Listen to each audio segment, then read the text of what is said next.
So this is the clear primer we put on, which we require. Most paint today on drywall is not primed with an oil base, so it's not sealed. The drywall in the water-based paint tends to absorb the moisture and the adhesive.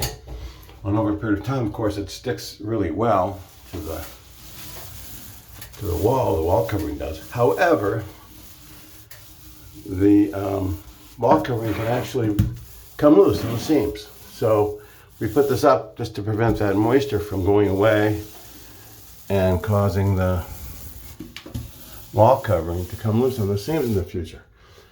But this primer does not prevent the removal of wallpaper from damaging drywall.